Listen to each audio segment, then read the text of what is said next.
This past week in our Hebrew calendar, the month of Cheshvan began.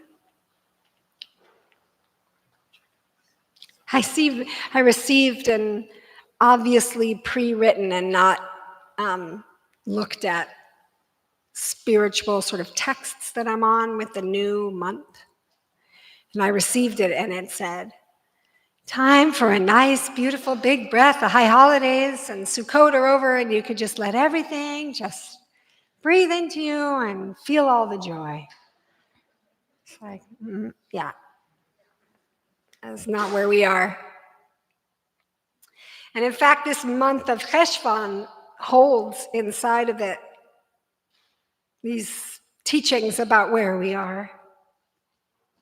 In the Tanakh, in the book of Kings, this month is called Yerach Bul. And Bul refers to the idea, maybe, that during the month the grass withers, bale. That's what Rashi thinks. Others think it might come from Yevul, produce, when produce is gathered. And yet others think it comes from Mabul, which is flood. And this is the time of when the flood began with Noah. So this is the month of Bul, of the flood. I was reading something that said in more modern times, and then I was checking out what they meant by modern, and it meant like rabbinic era, like 500, 600. Time really changes when you're amongst the Jewish people. I remember when I used to think medieval time was a long time ago. And now when somebody says, oh, it's from the medieval time, I'm like, oh, so you mean recently? So more recently, like early medieval time, the month became Cheshvan, or Mar Cheshvan, bitter Cheshvan. Mar Cheshvan, indeed, is where we are. It was at the time that Jews came back after the Babylonian exile that maybe this word Cheshvan developed, Mar, bitter. And also, again, we hear about this Mabul, this flood, the bitter times of the flood of Noah. So the Parsha this week, we are right at the very beginning. Last week we began with Breshit, within the beginning, the whole beginning of Torah. And this week we are in Parsha Noach. And we know the story of all the Torah stories, right? This is one we know. There's a flood, Mabul. In this Parsha, Noah is told to get busy. Build the ark. Here are the dimensions. Gather the animals 2 by 2s. And what do we hear? Vayas Noah. And Noah did it. He got right to work without hesitation, without question. He got right to work. Let's build this boat. So there's very much inside of Noah the action of doing and getting to it right away. No time to waste. Let's go. And also, though, oddly or incredibly, inside of Noah's name is a connection to the word menucha, rest. It's what we offer on Shabbat. It's the sacred offering of menucha, of rest. A connection to Noah, this person of doing, is also rest. And the Sfas Emes talks about the kind of rest that is menucha, is a confident rest, is the clarity of rest. Knowing that doing comes from the clarity of rest rather than the other way around. What we do comes from a place When we can rest into clarity, it is our starting place. And I don't know about you, but there is not much rest right now. And there is not much clarity. It's just going, non-stop going. As if we keep moving, it will somehow be less awful. If we just read another story, listen to another podcast, hear something else.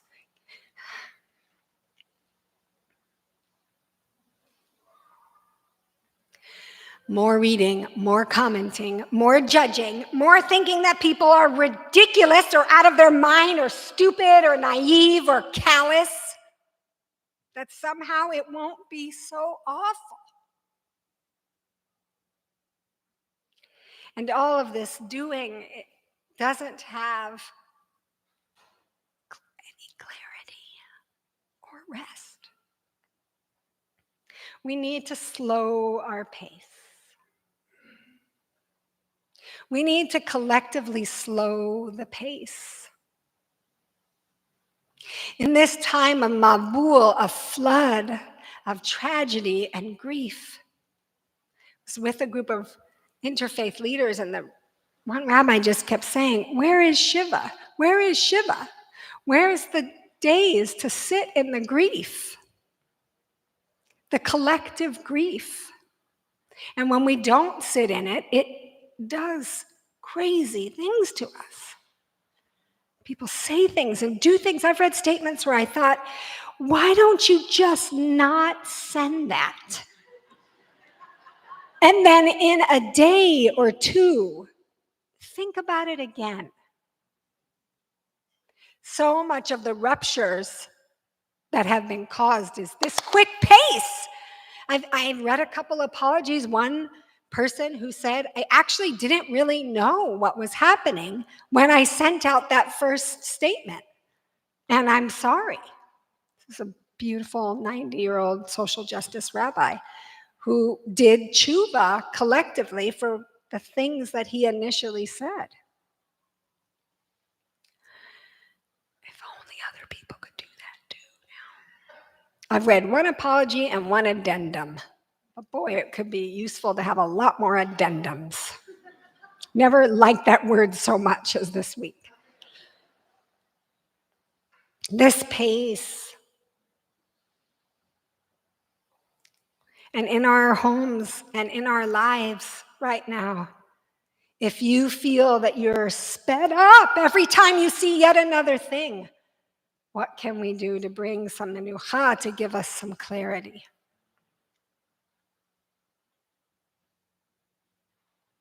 So I've been thinking about this time of Bul, of this month of Mar Cheshvan, of Mabul, of flood, and of Noach, who holds rest and doing, importantly also doing, but a clarity of doing when it knows from where it comes. And I have thought about what could we rest into to then guide how we act. What could be a place of rest that we can then move from there? This won't be a surprise to many of you to know that where I went immediately is to the midot, our deepest values. If we need them when things aren't in crisis, when we are in crisis, we absolutely need them more. Who knew on Rosh Hashanah, when we were looking at that list of midot to choose for a year, this year, that we were going to need to cling to these midot so tightly? And yet, when the pace gets fast, there goes our values. Instead of where do I want to be, thinking from, speaking from, interacting with, acting in the world. What are those values? So if we were going to cling to the one tonight that I want to share, we can cling to all of them. There's worlds of Musar teachings in these times of what we can cling to, but one right now is rachamim, is compassion. Compassion, over and over and over compassion. Rachamim is interesting because it has that im ending, which in Hebrew would be a plural normally. So we can think of the word rachamim as compassions. Oh, yes, please, God, compassions. Not only is it not a binary, which is crazy, but it is compassions, compassions, compassions, compassions. Compassion, like love, is not finite. There is not a finite amount of compassion. Here in this culture of scarcity and zero sum, and there's only, if I give this to you, then you can't have any, and I will have less. No, that's not true. There's compassions. And yet, I'm in spaces, I don't know about you, but I have been living in places, walking into rooms in which compassion is expressed clearly for some and not for others. And it's stunning.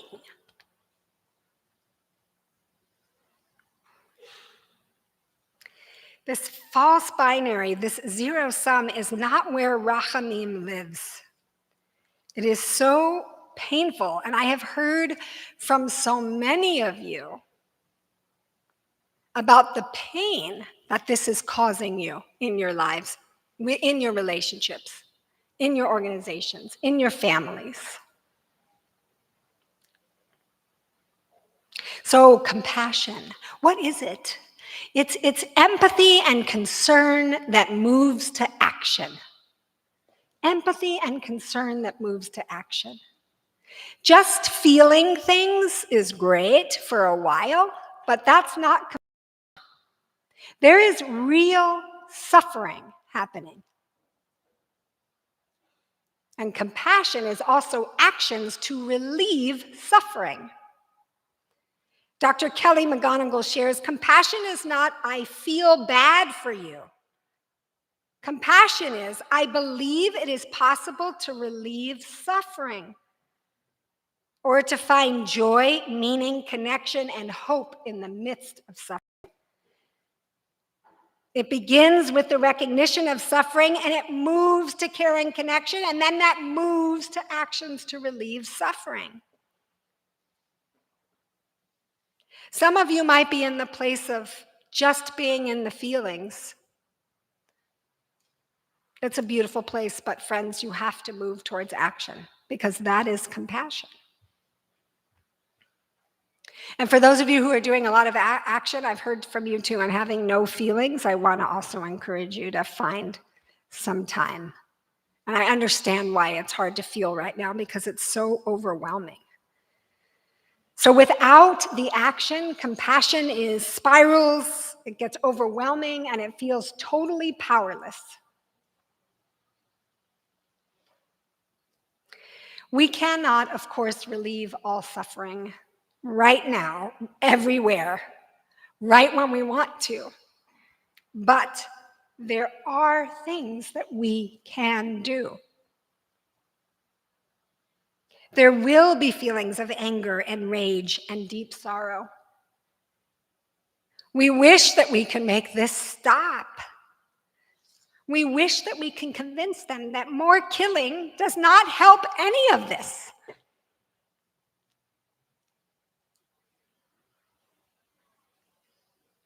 But the answer is not to do nothing, and I'm including nothing in scrolling, not considering scrolling an action.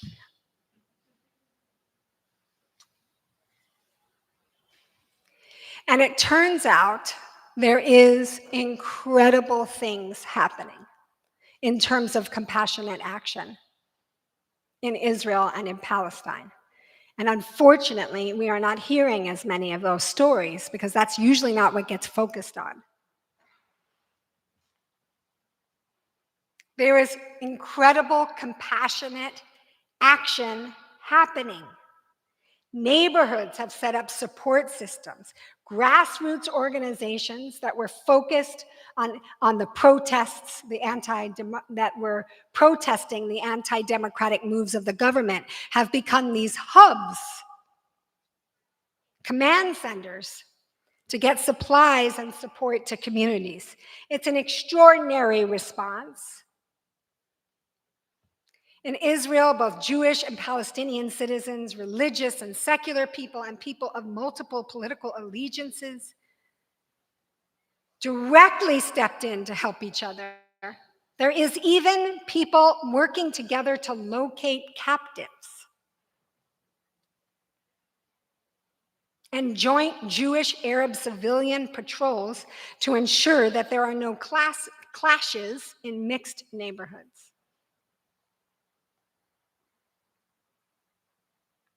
I saw this image in Gaza after that horrendous bombing of the hospital. Of all of the people gathered to scoop up and carry bodies. In fact, even the ambulance, people had to be cleared out of the way so that the ambulance could move because there were so many people literally standing with their arms open, ready to just carry.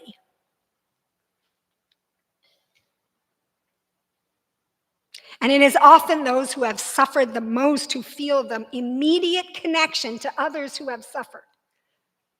As I have listened to folks in our community and beyond share their stories of what has happened to them and their family members, over and over again, I hear, please, no more suffering, no more killing. For years, I've supported the work of an organization called the Parent Circle Family Forum. It's a joint Israeli and Palestinian organization of over 600 families, all of whom have lost an immediate family member in the ongoing conflict. They believe that the process of reconciliation between nations is a prerequisite to achieving a sustainable peace. And I've stayed close to them over many years. I've shared their words with you because they are the ones who know. And I've heard the parents and family members in this organization share that they have experienced healing beyond what they could have imagined, and that has led them to courageous action in sharing their stories with others, even when people don't want to listen. Compassion leads us to action. It has to in order to be compassion. And often it leads us to courageous action. Chaim Katzman lived in Kibbutz Holit. He came to the US to complete a doctorate degree in Seattle, and he was a part of Kadima Reconstructionist community in Seattle, and he taught in their Hebrew school while he worked on his PhD, which was called Religious Nationalism in Israel and Palestine. He was living in his kibbutz when the Hamas attackers came in and he was shot to death. And in his dying, his body protected someone else, his neighbor, Avital Al-Jem. His body, in an act of courageous compassion, protected her body. And I know I shared with some of you that she then was taken captive and walked about a mile to the Gaza border with a 4-month-old baby and a 4-year-old child who were not hers. They were from another family. And when the captives were not there for a moment, she took the children and ran. And they were all safe. And she said it was because of him that she felt inspired to do this, that he had saved her life and she saved the lives of these children. And then, importantly, and it keeps going, Chaim's sibling has talked over and over again to the media now, saying, I do not want anything to happen to people in Gaza like it happened to my brother. And I'm sure he wouldn't want that either. I call on my government to stop killing innocent people.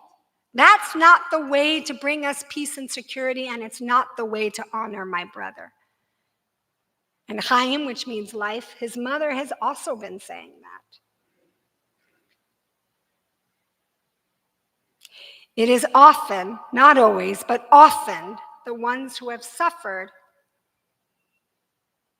who are telling us no more suffering. So what are the actions of compassion that you can do, that we can do? What can we do? Because I know even though sometimes it feels like we are there, we are not there. We are here. But that doesn't mean that we don't do anything. And it's part, I think, of what's driving us a little bonkers, is the not doing anything. So first, you need to do a little inventory. How much time am I spending reading, listening, learning, watching about it? And how much time am I spending doing compassionate action to relieve suffering? So I want to give you 3 categories of what you can do right here, right now. 1 is to directly support those in Israel and Gaza who need your support with your funds, with your advocacy. I know people are sending supplies, sending money. We've been giving you places to do that. There's no lack of organizations to do that with. The second thing you can do is to give compassionate support to those around you. And I know because it's collective grief, because I'll take responsibility for this in my own home, I have had a place of being like, I can't listen anymore. And that's hard because we all need to be listened to and we all need to speak. So I'm going to suggest that we take turns. And we say, hey, I know you're suffering. I would like you to tell me, how are you doing? And I'm going to give you ample time to tell me. And then maybe in a couple hours, I'll take a turn. I'm not going to go ping pong right away after you. Or tomorrow, it'll be a turn. So reaching out to people who need it and asking if they would like to share with you so they can hear. And there's a second part of these compassionate relationship building, and that is to have challenging conversations with compassion. One of the things that's happening right now when people are hurt, surprised, shocked, angered by people's responses is like, well, forget that person. I'm out. Forget that organization. I mean, I used to be connected to them, but I won't be anymore. I've heard that a lot. Compassion also involves having difficult conversations. Make sure you're in a place to do it. And then, believe me, you can do this. This is possible. You can have challenging conversations with compassion. There's lots of tools, happy to help you. Some of you have been doing the workshops we've been doing on nonviolent communication. I'm going to listen to you. You're going to listen to me. We can do this. And I think probably all of us have had maybe 1, 2, 5, 10 people who have come to mind. This week, please have one of these conversations. One of the incredibly difficult issues in the American Jewish community is that we don't talk to each other about this, or we haven't. But I do feel like this can change. I do feel like this is an opportunity and a time for this to change. We, right here at Nefesh, have a diversity of lived experiences, of beliefs, and we really can listen to each other. Some of you stayed after Shabbat last week as we bore witness to each other and what was happening. And it was powerful and beautiful, and it is possible. And maybe one of the things that can change now is rather than going, well, I'm never going to set foot in there again, or I'm never going to have whatever lunch with that person again, is to say, hey, can I follow up? Some of the things that you've been posting are giving me concern, but that's not a post, what I'm describing. I'm not responding to a post with a post. I'm saying an actual conversation. Maybe if they don't live in the city, you can do it over the phone, not over text, please. Or email. Email is bad. For compassionate conversation, email is horrible. But to take a risk and say, I have some things to share with you. I wonder if you would be open to talking to me. I've had some reactions to some of the things that I've heard or seen, and I want to talk to you. That is part of what we can do. We are right here, everyone. We can do this right here. And the third thing we can do is to realize that people are suffering in our own city and that there are things that we can do here. We had an interfaith gathering, as I shared, with Muslim and Jewish leaders and also Christian leaders, and bearing witness. And it was mostly about the Muslim and Jewish people coming together to dialogue with each other. And in the opening, though, there was lots of tears and pain. And one of our Christian colleagues, who's in Inglewood, does a lot of social justice work, said, wow, it's very moving to hear you all share. And that's not, right now, that's not my reality. My reality is that my church is surrounded by a homeless encampment, and every day people are suffering. So the third thing that you can do is to find ways to help relieve the right here. One, help the situation in Israel. Donate, do all the things. Two, give compassion to those right in your life, relationships, have difficult conversations with compassion. And three, do what you can to relieve the suffering that is immediately around us. Rachamim calls out to us, and it asks us to be in that place of clarity so that our actions come from there. We remember that Noah can rest into compassion and then do. When you know you are spinning and you are not in a place of compassion, please don't have the conversation then, or the post, or whatever you're going to do. But when you are in a place where you can, please do it.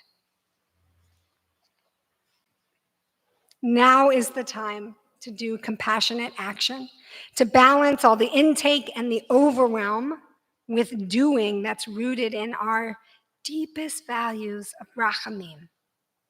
It's precisely compassion now that can bring hope.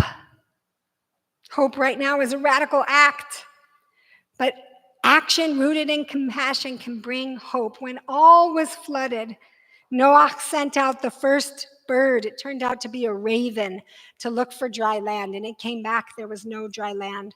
And then Noah sent out a dove, and it came back, there was no dry land. And finally, the dove again came back with the olive branch. There was land, there was a new possibility, there was hope. Tikva, please, God, bring us hope. May our compassion for each other, may our compassion for each other, may our actions to alleviate suffering, may the abundance of compassion that has no limit bring us to actions that alleviate suffering. And please, God, let there be a new way forward. Shabbat Shalom.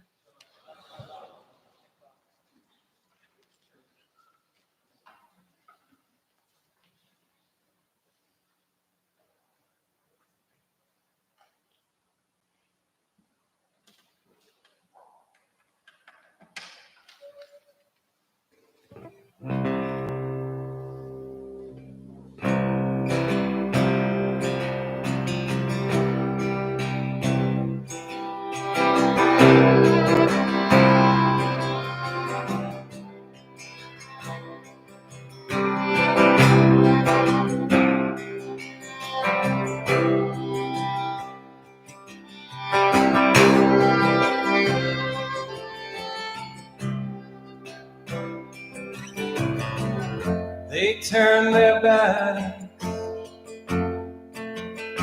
I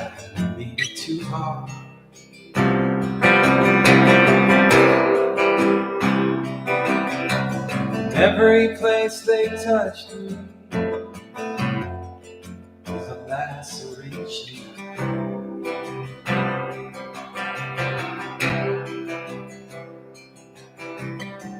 Sometimes the wind comes out of nowhere and it knocks you off your feet.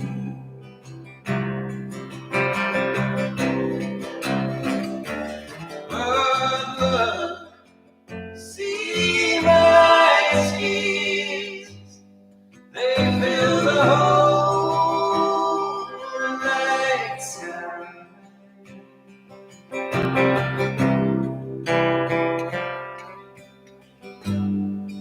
The whole night sky.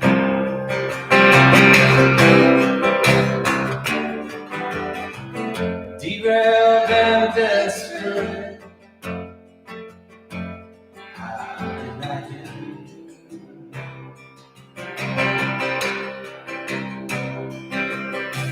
hanging from this high wire by the tags of my fate?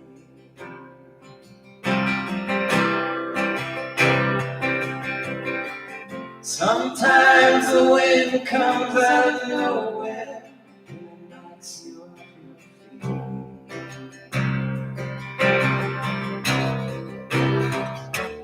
But look, see my tears, they fill the whole night sky.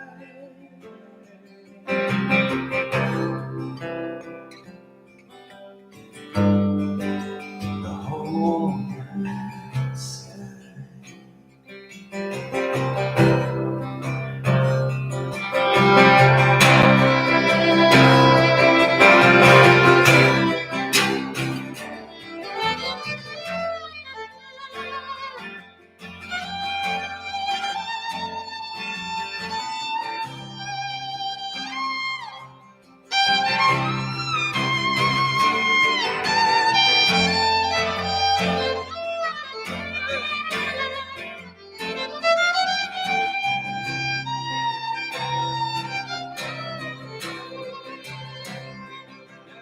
Sometimes the wind comes out of nowhere and it knocks you off your feet.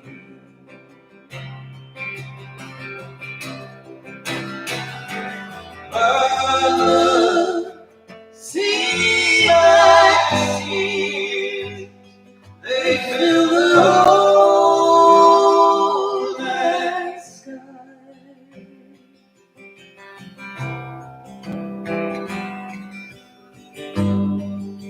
The whole night sky.